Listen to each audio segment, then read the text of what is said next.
Well, welcome into this series on hope-filled living in turbulent times. And in this session, we're going to be focusing on this idea of a roller coaster and the roller coaster of life, and to not do it alone, in particularly. And, got a lot of ups and downs going on these days. I tell you what, it's a lot. And we talk a lot about these roller coasters that we're all kind of walking through personally, and then certainly as a nation and as a world right now. And there's a lot of days it feels pretty heavy and pretty overwhelming. And one of the really important things we kind of want to focus on in this time is how much worse that is when we do it alone versus when we do it with other people. And as you guys know, we're involved with a lot of student work in high schools and working with students trying to help them remove loneliness in their personal lives and their schools. And we would, in a context like that, say things like, it is possible to be around people and family and friends all day long and yet still feel so alone. Yeah. And it's something that I think we can all kind of resonate with and experience. And when we talk about loneliness, what we're really saying, kind of from a definition standpoint, is that we're not sure that anybody really knows me, that I feel deeply cared for. So this isn't a quantity conversation. This isn't a how many friends on Instagram do you have, and are you posting content, and are people posting content back at you? Or how many people are in this room? Yeah. Right? That's right. You can be all alone in a big crowd. That's right. Yeah. Absolutely. And so there's a measure of quality and depth and a sense of knowing and being known that we're talking about here. And we are talking also a lot about how there's all kinds of research about how loneliness plays such a toll on us physically.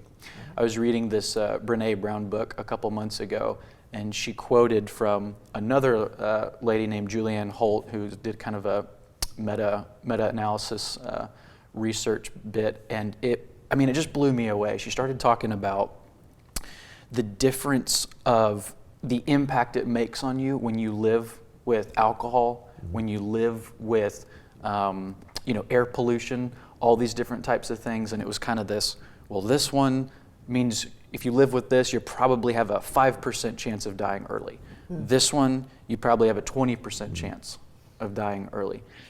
And she got all the way to the end and said, if you live with chronic loneliness in your life, your odds of dying early are around 40%. Wow. Was the highest of all the lists, the substances, all these things that she went through. Yeah. It was just shocking to me, to be honest. Yeah, and that has to do with, loneliness impact on our immune system, on a whole bunch of the hormones that we deal with, inflammation in the body.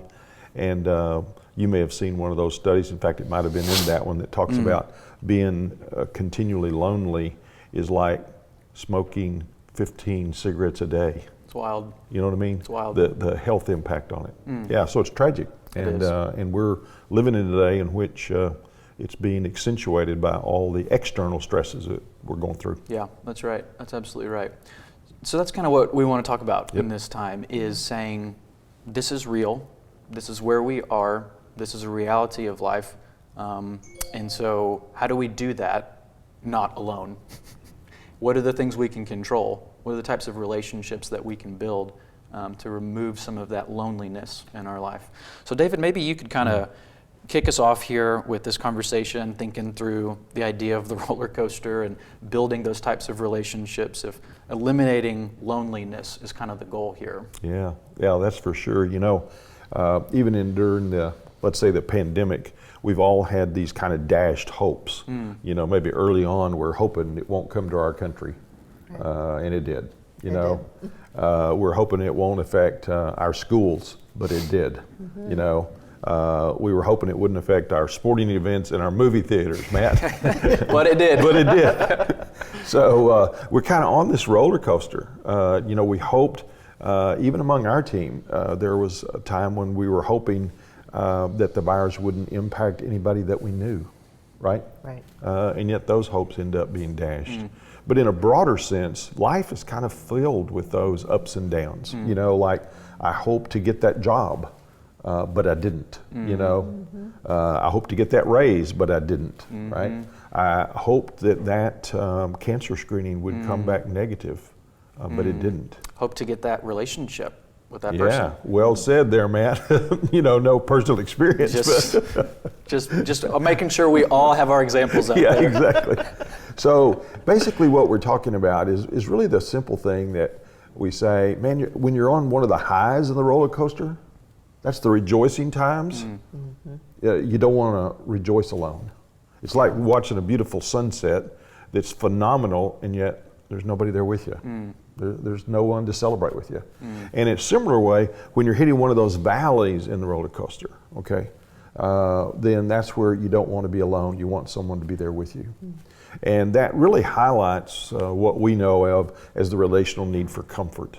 If there was ever a day when these ups and downs of this current situation, these turbulent times, if there was ever one need that we can't overdose people on, it's the need for comfort. Right.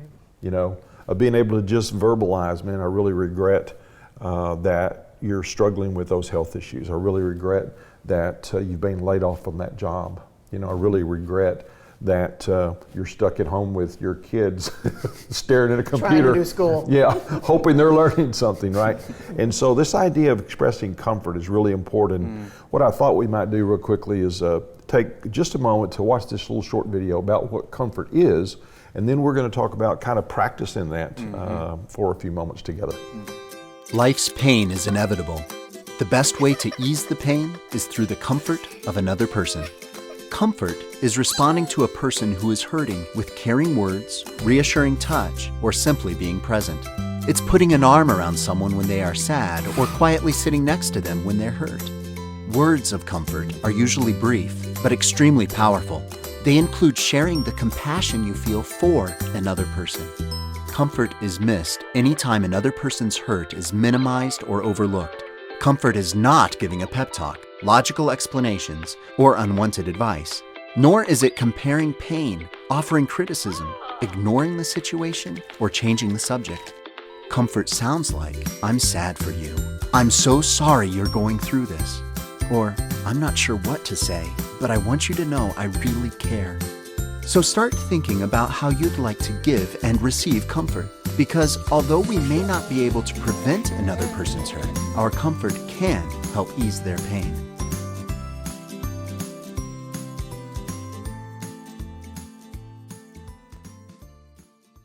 So with that background on really what comfort is, what it sounds like, I thought it might be good for us to take just a few moments to actually express comfort as we think about a family member, a friend, somebody in the workplace that's going through some real challenging times, whether it has to do with challenges with their kids or in their relationships, or with some of these external stresses of virus or any other kind of thing.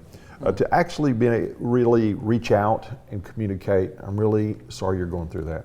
You know, I just had you on mind, and I want you to know I really regret the pain of what you're experiencing. And so what we thought we might do is just allow you each now to take a moment to think about that family member, friend, coworker, a roommate that's going through challenging times. I remember one of yours not too long ago, Matt, was challenged with, you know, kind of here I am feeling like I need to be in Austin and yet don't have a job yet. Right? And then even a question about where am I going to stay? You know, it's like, you know, those kind of be challenging times with roommates. So let's just think for a moment about a family member, friend, coworker, and now you reach out and maybe text right now one of those with a message of comfort. I really do hurt that you're going through that. It really saddens me that you're experiencing that. Why don't you do that right now?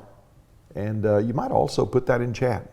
Of just kind of communicating just the experience of you being able to live out the definition of comfort, which is in many ways to hurt with another person. Communicating words and emotion that you care as you hurt with them. So let's do that a few moments, and you'll be surprised the impact that'll have on one of your friends or family members.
not only during these times do we need comfort, okay, which we really celebrate your doing that right now, but Terry, there's another need that's really being accentuated during this roller coaster.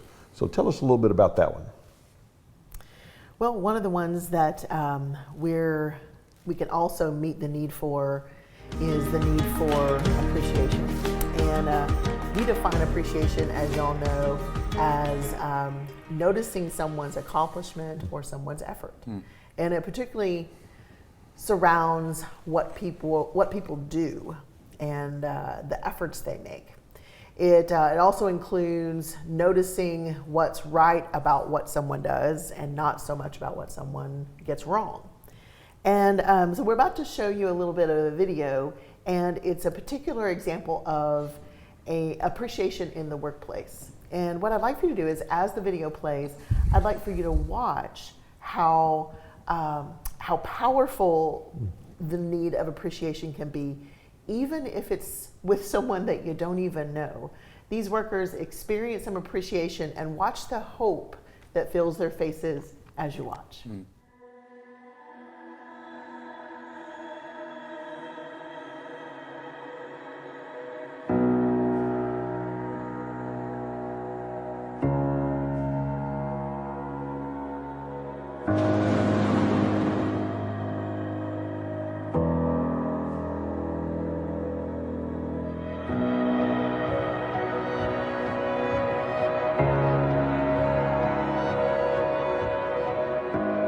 Night time, I see my wife, my children, everything, my heart cry.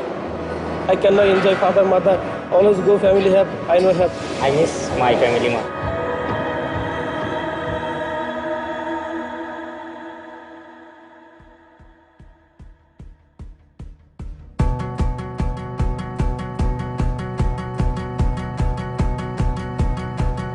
A lot of people that we approached were actually very pleased to hear about this initiative, and I think it shows that Singaporeans do actually care for the foreign workers in our midst.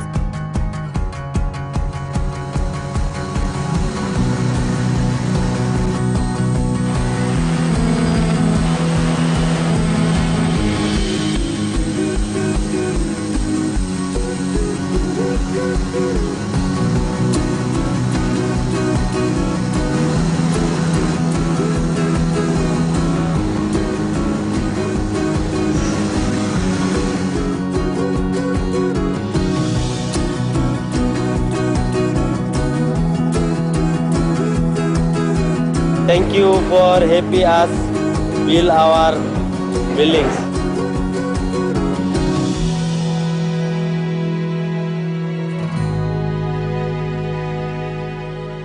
I see all men run. First time I see helicopter. This one very nice. Thank you for hard work.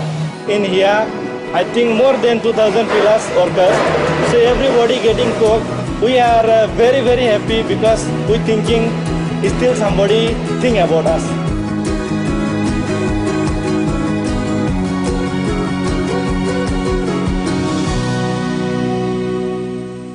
All right, now that you've watched this video, what we'd like for you to do is to text someone again, just like before. Maybe think of someone who's a friend who's always there for you, somebody who always pitches in, helps you out, kind of the person you call who's ready to help you move. Those are the best friends, Right. Someone who's ready to help you with a project. Maybe it's a family member. Maybe it's your husband who does the dishes. Maybe it's your... Be careful now. I know. Be careful. Maybe it's your wife who picks up the dry cleaning. Maybe it's your teenager who remembers to put the gas in the car when they borrow it. Something that someone does, and maybe you've taken it for granted and haven't said thank you. It could also be the coworker who, is kind of the unsung hero, the person who's just quietly doing their job. That's good. And maybe has been taken for granted.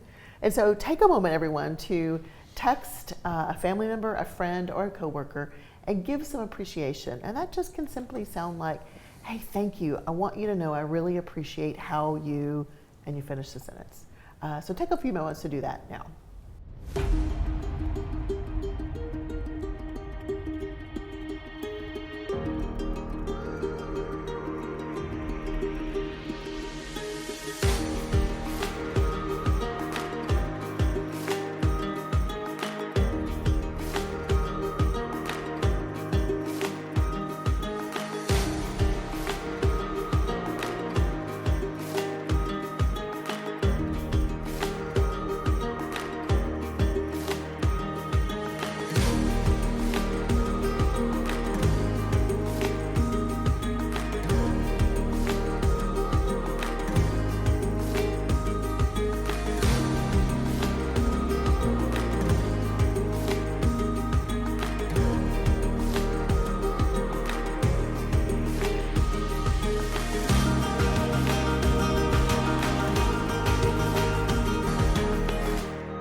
Well, that's awesome. Thanks, Terry. I appreciate you for leading us in appreciation. The next need we want to talk about here is the need for encouragement. And as I started thinking about this, just how important this relational need is to communicate, especially in turbulent times like we're walking through right now. I was thinking about, none of us have ever lived through a global pandemic before. So in a sense, none of us really know what we're doing. That's right. We're kind of figuring this out as we go. And everything from, it's the important reason to just continue to show grace and patience with folks as we're walking through stuff, to the persistence of, That's right. You've got this, you can do this, let's not quit, let's not throw in the towel. And that's what the need of encouragement is. It's urging another person to persist, to move towards a goal. You all would know very well that I'm in school right now, obviously full-time job, a lot of other things. Life feels like it's just kind of constantly moving. And it means the world to me when other friends, other people in my life take thought, take note of the plate that I'm on. I've got a good buddy that y'all know named Bill. He and I typically work with some college students just to continue to develop their lives and their enrichment. And I can't be a part of that right now. I just don't have the capacity for it. But he's just mindful and thoughtful to text me every now and then to say that sense of, we miss you, but you're right where you're supposed to be. Keep going. It's going to be worth it. Good, You're going to Matt. be glad about it when you get there. You know, Matt, even as you were talking about encouragement is not throwing in the towel. My wife and I, in marriage, we've oftentimes commented that it seems like there's a certain amount of grace that when I'm about to throw in the towel, she's not. So she encourages, and vice versa. So, you know, we just kind of hope we never both get to the point where we're throwing in towels. You know? That's right. So I think that's the important part of what we mean by let's don't be alone. Yes. You know, when you're about to throw in the towel, we need somebody to remind us we don't need to throw in the towel. Yeah, you know, that's we've right. got this. Yeah, So that's well good. done. That's good. That's really good. And there's a certain measure of that actually is on us to make sure that we're continuing to walk in vulnerability about where we are and what we're feeling, so that it gives the others opportunities to enter into that with us, to encourage and to keep us going in that. And so we'd love for you to check out this little video of a marathon runner and the need for encouragement and persistence that's needed to continue to run that race well. It illustrates it pretty well. There's the last leader. Sean Kamansky from England, formerly from Calgary. Sean's got some of his family and friends waiting here at the finish line, along with a bunch of volunteers. Well done, Sean. A little over 100 yards, you're there. Come on, wait there. Well done, Sean. Wait, Sean. I'm helping you. Come on.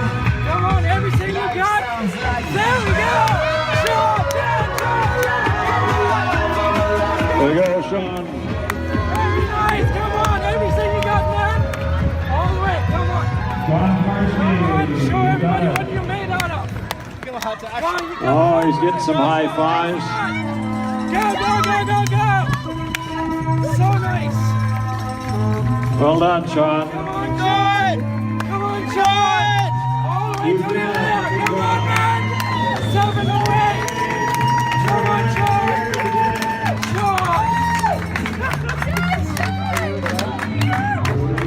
Do you want to take a picture of that, Paul? I understood you ran with him. Okay, awesome. Great job watching that. So what we'd love for you to do now is go ahead and grab your phones just like we did for the other two needs, and let's text somebody in our lives who needs a word of encouragement. So is somebody else in school? Is somebody else really walking through something pretty tough right now? Battling medical treatments, right? This sense of, I've got a sense of endurance that's needed in my life right now. I have a goal. I'm working towards something. Don't give up. Keep going. You got this. I believe in you. You can do this.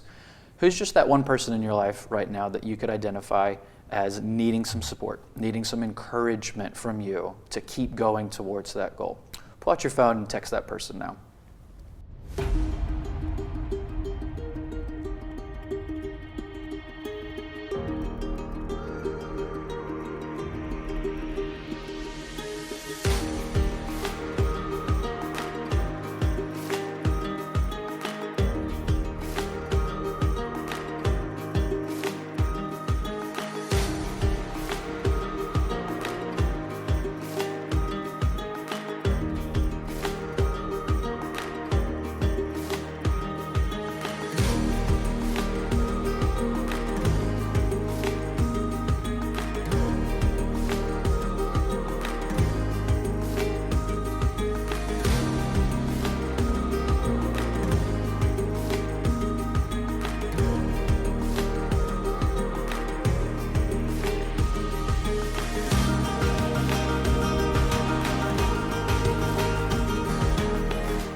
All right, welcome back. Hey, thanks, Matt, for giving us some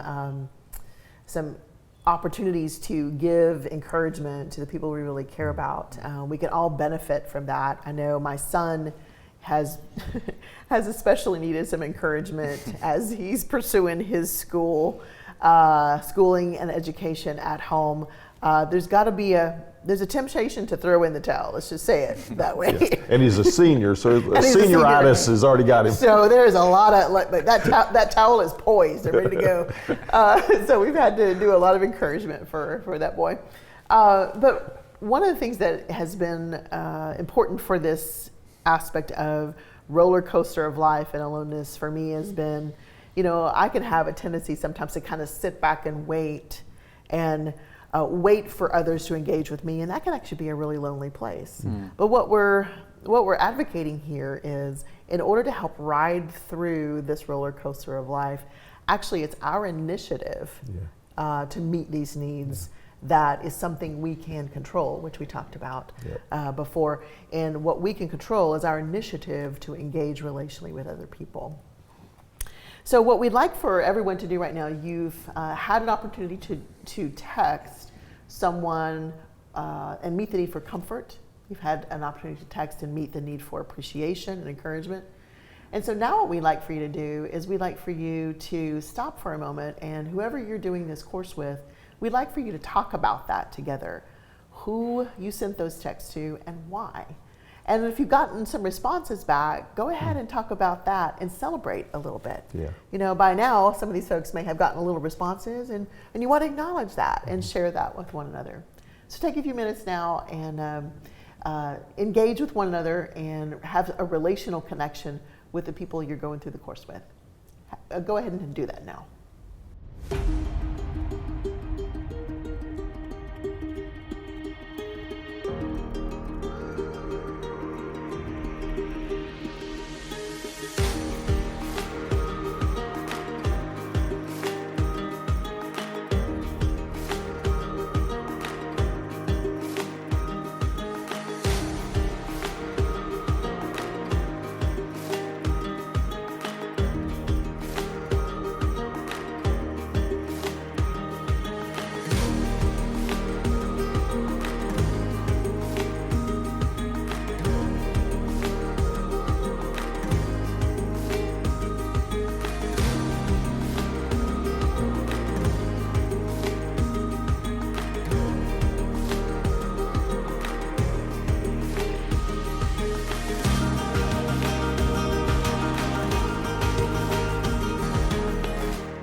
All right, welcome back, everyone.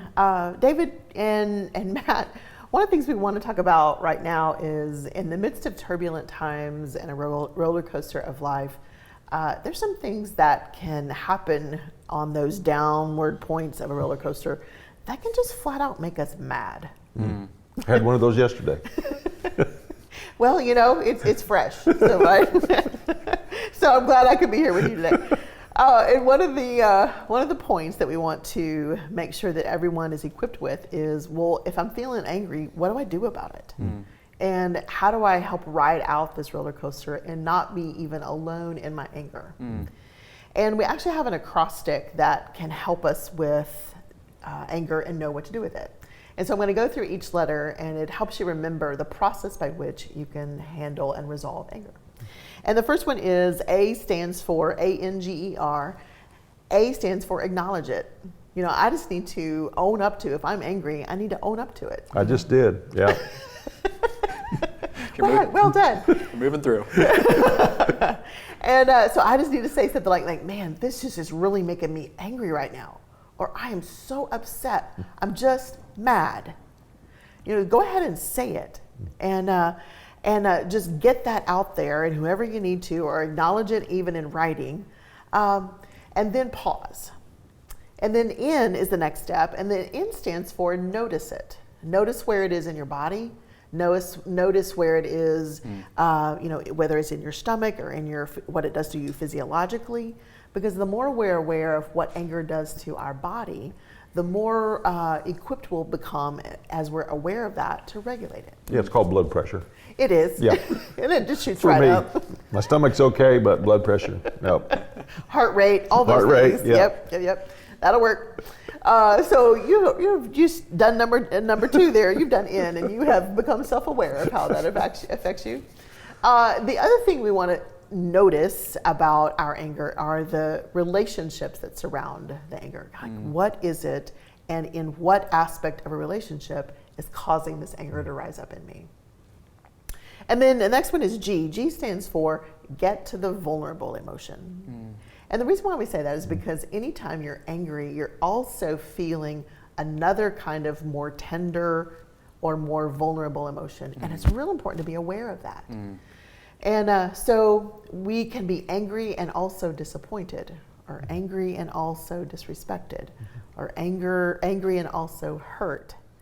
And so the more quickly I can get to that more tender emotion, the more likely I can be to feel less alone in it. Yeah. You know, Terry, one of the ones that's going on right now in that regard, in the midst of this pandemic, is a feeling at times of being helpless Right. to do anything about it, Absolutely. and therefore very vulnerable. And those are really common tender feelings during this roller coaster with this pandemic. That's for many of us, maybe that's a little unusual because we don't normally feel helpless. Right. You know, Right. or you know, that vulnerable to all the implications that can happen through this virus. So I think that's a common one during this time that you want to be sensitive of, and it's one of those very, as you said, tender emotions that's underneath that irritability or that anger. Yeah, that's so true. I remember not too long ago, I felt, now that you say that, really helpless when I tried to go to the bank and do some banking in person. And I hadn't encountered how difficult that was in the midst of all that we're going through. And I got really mad about my bank. Yeah. And that was the relationship. My banker and me were not on good terms that day. Or that there's no toilet paper. I know. You remember that cycle? Yes. So that is so true. That feeling of helplessness can really, is the tender side of can be some real anger. That's good. The next one is, after I've identified I am angry and then where my tender emotion is and the relationships that's around it, I need to experience some care. And so if I'm angry, I need to be sharing my anger and my tender emotion with a trusted relationship. And that trusted relationship needs to hear my anger, but also hear my tender emotion or more vulnerable emotion, and care for both of those. And so I need to share that with someone and then experience care that sounds like, man, I totally get it. I would be so ticked off too. But then care for me about my tender emotion or my vulnerable one. Of, oh, I so get how you would also be feeling really helpless about. I got that one too. Yep, last night, my wife, your mom, did a great job. She was there to comfort me. It worked. Fantastic. All right, so that's E, and then the last one is the letter R. And R stands for respond wisely. And so after we have acknowledged anger, noticed relationships, gotten to vulnerable emotions, and experienced care, then we're more apt and more prone and more ready to respond wisely. And responding wisely might mean I may be pressed to forgive. I may need to give an apology of my own. I may need to correct my behavior or do something differently. And I'm more likely to respond wisely when I've experienced those first steps. Are you saying those things are still in my future there? I am letting you be responsible for your own behavior. Okay, well, I appreciate that then. All right, so now that we've been vulnerable about how this process is really true for some of us in a fresh way, what we'd like for you to do is to make this real personal. And so whoever you're doing this course with, we'd like for you to spend the next few minutes and working through the anger acrostic, ANGER, and remember a time when you were recently angry. And name it, acknowledge it, notice the relationships, what it did to your body, get to the more vulnerable emotion, talk about that, what were you also feeling, and then express and experience care for one another right now. And then if you need to, talk about perhaps some responses that are wise that could be in your future. So take a moment and do that now.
All right, Dad, so you have told us a little bit about some fresh experiences of how you and Mom have had some important conversations lately.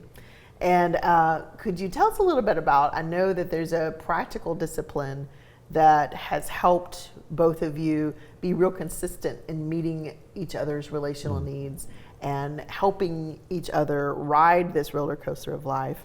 And there's a real practical strategy that you have to share. Tell us about that. Yeah, years ago, we've been married a lot of decades, but years ago we began to realize, as you mentioned earlier, we've got to be intentional to take initiative. I think you used the word initiative. And so for us, that's been being intentional to have normally weekly times to make sure we've kind of caught up on any thing that needs to be resolved, any anger that needs to be forgiven, any kind of hopes that need to be vulnerably communicated, as well as talk about other things like goals and plans for the coming week and so forth. So we call those marriage staff meetings, okay? So Matt doesn't have any idea why we call them that, but Matt, the reason we call them that is we kind of call them that, we're trying to get men to kind of buy into the idea. And it kind of just sounds a little masculine, to say, I want to have a staff meeting with my wife. You know what I mean? Get stuff done. Yeah, right? I'm going to check it off the list, right? It's a things to do list. Women don't need that, Matt. Yeah. But we've come to really enjoy them, and your mom, as you know, one of her needs is attention, to take thought of her. So to prioritize that little hour or so to just kind of check in with one another, compare calendars sometimes, and do some of the meeting of these needs intentionally, whether it's appreciating one another, like you said, of appreciating that someone picks up the dry cleaning and someone, picks up the house and a few other those kind of things and buys groceries. So Matt, if you have missed the appreciation need during the week, it's an opportunity to catch up. Okay. Or encourage one another with some tough times, or that meet the need of comfort. So one of the other needs that's in what we call the marriage staff meeting ideas for this particular session has to do with acceptance, meeting the need for acceptance. And I think that was particularly important during turbulent times, because what you're going to find, particularly in marriage, is that we tend to be wired differently from our partner in a lot of different ways. Okay? So whether it's, again, can I accept that you put the dishes in the dishwasher different than I do? Okay? Or is that going to throw me, over the edge in anger, right? Well, we got enough things stressing us right now, so let's don't let the dishwasher add stress to the list, all right? So we're different than one another. And so those differences really call out the need to accept one another, accept that they're different than you. One of the interesting ones recently, over the last 2 or 3 years, has been, as you would probably know, Terry, in fact, you identify with this, that I could be, in my past life, kind of a fast driver and get speeding tickets. Can you do a me too on that? You can, I know you can. And You're throwing me under the bus all over the place. Well, just to defend you, Terry, I've ridden with him one time and we got pulled over. So Well, we actually have competitions about telling how many speeding tickets we've actually gotten in one day.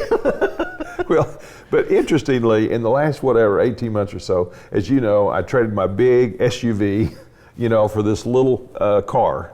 And I found that in this little car, I don't know if I don't feel as safe because I don't have a big tank car with me or whatever, but I've been slowing down. Really? Yeah. And so now your mom's actually bugging me, complaining that I'm driving too slow. No way. Yeah. So, you can't ever hit it totally right. But meeting the need for acceptance would be a great thing to have a conversation about this week as part of your homework, if you're married, to really just kind of realize that, hey, we've got enough turbulent roller coaster stuff going on right now. We don't need to add to it in the emotional stress of accentuating our differences. Let's accept one another and accept that they're different than we are, and that's okay. So, Dad, how do they get some practical tools for meeting this need for acceptance? What's that going to look like? Sure. Yeah, well, one of the things you'll find in the materials is some kind of sentence starters that begin to communicate, that, for example, me being able to communicate to your mom that, her being very outgoing and what I call kind of relationally courageous used to frustrate the dickens out of me, that she would be so blunt and so bold, and yet I've come to really appreciate that. So I think one of the things you do in these times, conversations of acceptance, is you kind of start with, hey, Teresa, I've just been reminded this week of how grateful I am for how you kind of took initiative and kind of took over taking care of that particular issue at the office, right? So I'm actually affirming a difference that I one time would have kind of resented and not appreciated at all, right? So that's one of the key ways, is using those kind of sentence starters we have in our materials to begin to communicate kind of, as you said, Matt, appreciation rather than irritation at somebody. Yeah. So everyone, if you would like to, go ahead in your materials, you'll see a downloadable or a way to access a date night menu and a conversation guide around the need for acceptance. And instructions are in your materials now. All right, guys, the last thing we want to do is give everybody a practical tool for parents to do with their kids. And we have one more practical thing that they can do, and a downloadable resource or way to access a tool that they can use with their families. And it's a conversation guide between parents and kids around the need for attention. And we describe attention as entering somebody's world, doing what they like to do because they like to do it. It's showing interest and concern and noticing the important things about a person's life and caring. And so one of the practical ways that we suggest doing that is thinking about one of your favorite birthday memories. And so parents, if you would like to do this, you can see the instruction guide in your materials, and everybody can download the Table Talk where you talk about one of your favorite birthday memories and why it was so fun for you. And it's a way of entering a person's world and remembering and reminiscing the the attention experiences you get, because on your birthday you get a lot of attention. It's a good deal. And so remember those birthdays and ask everyone to share that time, and then be sure to celebrate. No trashing anybody else's responses. It's only celebration. And remember, parents, the strongest families and the strongest relationships are the ones who celebrate memories, and that celebration and removing aloneness in one another is actually what helps you ride out this roller coaster of life. All right, guys, thanks very much for being a part of our time together, and we're looking forward to seeing you next time. Terry, thanks for those awesome examples, but also kind of practical tips too for how to stay connected in this. Right. And yeah, as we think about this conversation, we started it talking about how we can be around people all day long and yet still be alone. And we've just talked a lot about, practically speaking, how do we engage the kinds of conversation that speak to that sense of what you call aloneness, loneliness. And even just like in this conversation right now, I feel personally a measure of feeling less alone as we've kind of processed through some of our vulnerabilities, as you walked us through the anger acrostic, right? As those different. Then I told them about mine. Hey, we're connecting. And he outed me for joining him in speeding. So Yeah, that's he's also That's great. And you threw me under the bus. We're removing aloneness in each other right now. It's great. So yeah, so just this conversation in general, I think is just a great example of it's about the quality. It's about the types of conversations we're having, and it's about that sense of am I putting my true self out there on the table to connect and relate with other people, as well as we talked about these relational needs and how they're a huge part of removing that loneliness, that aloneness in other folks, as well as it's really important for us to be mindful to give those, not just simply receive them. And it's in that giving that we actually begin to stir up some of those connections, as well as motivating that person to want to give back to me and to make that connection in those ways. And so we would really encourage you all as well to be thinking about how to give that need to someone else. How do you give some comfort to someone else? How do you give some encouragement to someone else? And allow that to be a catalyst for you to have some meaningful conversations with family, friends in your life, as well as we talked about some really great practical date night menus and table talks and these types of things. We'd love it for you all to grab those and just find some time this week. Actually do a table talk at dinner some point. Maybe find a way to get the kids to go do something else and have an actual date night and have that conversation around acceptance and just begin the process of having these conversations. And we trust and believe that you'll find in time that the quality and the depth of those conversations will just get richer and richer the more you do it. So thanks for joining us, and we hope that those resources help you and strengthen your relationships.